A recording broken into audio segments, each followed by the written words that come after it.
student, myself Aprajita Kumar Sinha. Today we are going to learn a very important topic of chapter 9, that is biomolecule. So that topic is nucleic acid. तो चलिए देखते हैं nucleic acid आखिर है क्या. So nucleic acid, it is made up of two words, nucleic and acid. So nucleic का मतलब हम यहाँ क्या समझेंगे और एसिड का मतलब हम यहाँ क्या समझेंगे, क्योंकि अगर हम इन दोनों का मतलब समझ जाएंगे तो हम इस वर्ड को बहुत अच्छे से डिफाइन कर सकते हैं. सो न्यूक्लिक का मतलब है इनसाइड न्यूक्लियस, ओके, और एसिड मतलब हुआ एसिडिक कंपाउंड. सो न्यूक्लिक एसिड का टोटल मीनिंग है inside nucleus acidic compounds are found and those acidic compounds are called nucleic acid. So what is the meaning of nucleic acid now? So inside nucleus acidic compounds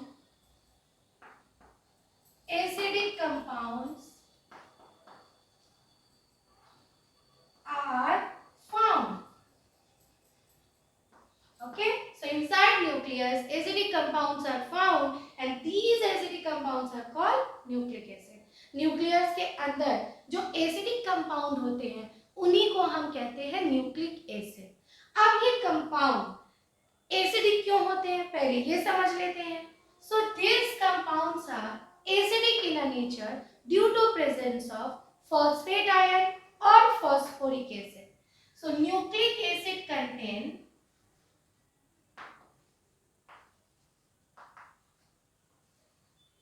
nucleic acid contains phosphoric acid or phosphate ions.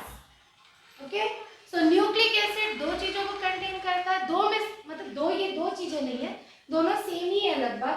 सो ये nucleic acid या तो phosphoric acid को contain करेगा या तो phosphate ion को contain करेगा. And due to presence of these two the nucleic acid is acidic in nature. अब हम आते हैं कि ये न्यूक्लिक एसिड आखिर बना किसका है. न्यूक्लिक एसिड जैसे कि आपने चैप्टर में पहले पढ़ा होगा कि जितने भी बायोमोलिक्यूल्स हैं उनको हम दो कैटेगरी में डिवाइड करते हैं, micromolecules and macromolecules. So nucleic acid belongs to macromolecules. Okay, so nucleic acid belongs to macromolecules. तो अगर ये मैक्रोमोलिक्यूल्स है तो ये जरूर पॉलीमेरिक फॉर्म में होगा, यानी ये एक तरह का क्या है, पॉलीमर. ठीक है, so nucleic acid is a polymer. अब ये पॉलीमर किस मोनोमर से बना है. So nucleic acid a polymer of nucleotide. Nucleic acid is a polymer of nucleotide, यानी न्यूक्लियोटाइड के मोनोमर्स जब आपस में ज्वाइंट होते जाते हैं तो आपका फॉर्म क्या होता है, न्यूक्लिक एसिड. जैसे कि मान लीजिए ये एक न्यूक्लियोटाइड है, ये दूसरा न्यूक्लियोटाइड है, ये तीसरा न्यूक्लियोटाइड है, और ऐसे n नंबर में न्यूक्लियोटाइड जब आपस में कनेक्ट होते हैं तो फाइनली बनता क्या है, न्यूक्लिक एसिड. सो न्यूक्लियस के अंदर ये न्यूक्लिक एसिड दो फॉर्म में एग्जिस्ट करते हैं. One is DNA and second one is RNA.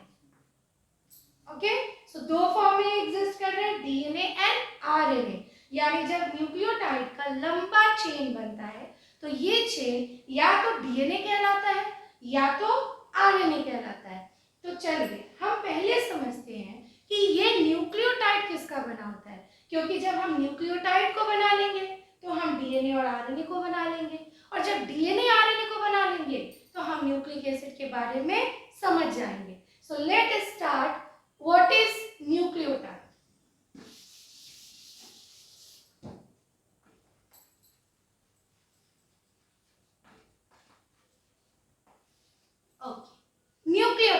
Nucleotide is made up of three things. तीन चीजों से मिलकर बनता है। सो यहाँ पे कौन सी 3 सी चीजें हैं? एक है आपका शुगर, दूसरा है आपका फॉस्फोरिक एसिड और फॉस्फेट आयन, और तीसरा है आपका nitrogenous base. Okay, nitrogenous base. So एक एक कर हम इन तीनों को पढ़ेंगे। तो सबसे पहले आते हैं कि शुगर क्या है, व्हाट इज शुगर। सो जैसे कि पहले आपने इस चैप्टर में कार्बोहाइड्रेट पढ़ा है, कार्बोहाइड्रेट में आपने पढ़ा है कि जो कार्बोहाइड्रेट के मोनोसैकेराइड्स होते हैं उनमें एक मोनोसैकेराइड होता है जिसे हम कहते हैं राइबोज, जिसे हम क्या कह रहे हैं? राइबोज। और आपको पता है कि राइबोज में कितने कार्बन होते हैं? बताइए कितने कार्बन होते हैं? I think you guess right, ribose contain 5 carbon. बिल्कुल सही, राइबोज कंटेन क्या करता है? 5 कार्बन। अगर ये 5 कार्बन कंटेन करता है तो इसका फॉर्मूला हम क्या लिख सकते हैं? C5H10 and O is 5. So C5H10O5 ये होता है राइबोज का फॉर्मूला। अब अगर हम इसको साइक्लिक स्ट्रक्चर में देखें कि ये राइबोज शुगर होता कैसा है साइक्लिक फॉर्म में, तो अब हम उसकी बात करते हैं। So ribose sugar in a cyclic form it is represented like this. ठीक है, तो यहाँ पे इस साइक्लिक स्ट्रक्चर का फॉर्मेशन कार्बन नंबर 1 और कार्बन नंबर 4 के बीच में आए ऑक्सीजन के कारण होता है। और इस पूरे कंपाउंड में टोटल कितने कार्बन है? 5 कार्बन। तो आइए सारे कार्बन को हम अरेंज करते हैं। तो यहाँ पे हमने लिख दिया कार्बन नंबर 1, यहाँ पे हम लिख देते हैं कार्बन नंबर 2, यहाँ पे हम लिख देते हैं कार्बन नंबर 3, यहाँ पे हमने पहले से लिखा है कार्बन नंबर 4। तो हमारा कार्बन नंबर 5 वो कहाँ गया? कहाँ गया? वो कहाँ प्लेस करेंगे? बिल्कुल सही, उसे हम प्लेस करेंगे सबसे बाहर, यानी रिंग के बाहर। अब चलिए, जैसे कि हमको पता है ये शुगर है, मोनोसैकेराइड है, मोनोसैकेराइड पॉलीहाइड्रोक्सी होते हैं, यानी इनके पास एक से ज्यादा हाइड्रोक्सिल ग्रुप है। तो चलिए अब हम उन हाइड्रोक्सिल ग्रुप्स को अटैच करते हैं। अब जैसे कि हमको पता है ये राइबोज शुगर हम डीएनए और आरएनए बनाने के लिए यूज कर रहे हैं। तो यहाँ पे जो राइबोज शुगर होगा, यहाँ पे जो राइबोज शुगर है that is a beta ribose, that is a beta ribose. Beta ribose का मतलब हुआ फर्स्ट कार्बन पे अपर साइड में हम OH को प्लेस करेंगे, डाउन में H। ठीक है, फिर उसी तरह यहाँ पे डाउन में H, रिंग के डाउन में OH, रिंग के अंदर H, डाउन में OH थर्ड कार्बन पे, रिंग के अंदर H, कार्बन नंबर 4 पे नीचे में हम लगाएंगे H, और ऊपर में हमारा ऑलरेडी जुड़ा हुआ है CH2OH। और ये जो स्ट्रक्चर फाइनली बनकर आया यही स्ट्रक्चर है आपका राइबोज शुगर का। और कौन सा ribose sugar? Beta ribose sugar. तो खासकर न्यूक्लिक एसिड में बीटा राइबोज शुगर ही पाए जाते हैं। ठीक है, चलिए नेक्स्ट हम आते हैं। अब ये जो बीटा राइबोज शुगर है ये 2 तरह के होते हैं। कौन कौन से? अगर हम डीएनए की बात करें तो यहाँ पर जो शुगर है that is deoxy ribose sugar. यहाँ पर जो शुगर है उसे हम कह रहे हैं डीऑक्सी राइबोज शुगर। और जो आरएनए में शुगर है, जो आरएनए में शुगर है दैट इज राइबोज शुगर। ठीक है, सो दोनों में थोड़ा थोड़ा सा डिफरेंस है। जैसे आप देख रहे हो यहाँ हमने लिखा राइबोज शुगर, राइबोज वर्ड यहाँ भी आ रहा है लेकिन उसके स्टार्टिंग में एक वर्ड लगा है डीऑक्सी। सो इसका मतलब क्या? What is the meaning of deoxy? क्योंकि राइबोज शुगर का मतलब तो हमें पता है, राइबोज शुगर का मतलब है वो कार्बन कंपाउंड जिसमें 5 कार्बन प्रेजेंट है। तो ये डीऑक्सी का मतलब क्या हुआ? तो जैसे कि आपने पढ़ा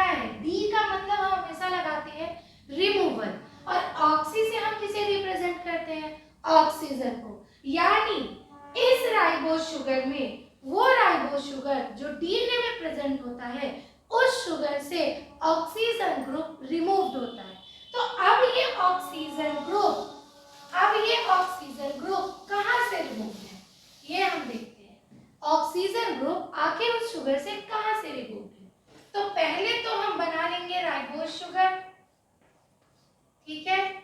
ये हुआ हमारा C1, ये हुआ हमारा C2, ये हुआ हमारा C3, ये हुआ हमारा C4 और ये हुआ हमारा C5, ठीक है। अब हमें करना क्या है, अब हमें बनाना है डीऑक्सीराइबोज शुगर। तो C1 पे हम लगाएंगे OH, ठीक है। C2 पे हम लगाएंगे H और H, C2 पे हम लगाएंगे H और H। जैसे कि आप यहाँ देख रहे हैं C2 पे क्या लगा हुआ है, यहाँ H और यहाँ OH, पर डीऑक्सीराइबोज शुगर में सेकेंड कार्बन से ऑक्सीजन ग्रुप रिमूव्ड हो जाता है और इसी कारण इसे हम क्या कहते हैं, डीऑक्सीराइबोज शुगर। बाकी सारी चीजें बिल्कुल सिमिलर होती हैं राइबोज शुगर की। तो यहाँ हम लगा देंगे OH, यहाँ हमने लगाया H, यहाँ हम लगाएंगे H और ये हमारा बन गया डीऑक्सीराइबोज शुगर, ठीक है। तो अगर हम एक इक्वेशन के फॉर्म में याद करना चाहें कि हमें याद कैसे रहेगा कि डीऑक्सीराइबोज शुगर क्या है, तो इसका बहुत अच्छा सा इक्वेशन हम बना लेते हैं। सो राइबोज शुगर के सेकेंड कार्बन से अगर हम माइनस करें किसे, ऑक्सीजन को, ठीक है। अगर हम माइनस करें किसे, ऑक्सीजन को, सेकेंड कार्बन से ऑक्सीजन को हम माइनस करते हैं तो ये बन जाता है, क्या बन जाता है, ये बन जाता है डीऑक्सीराइबोज शुगर।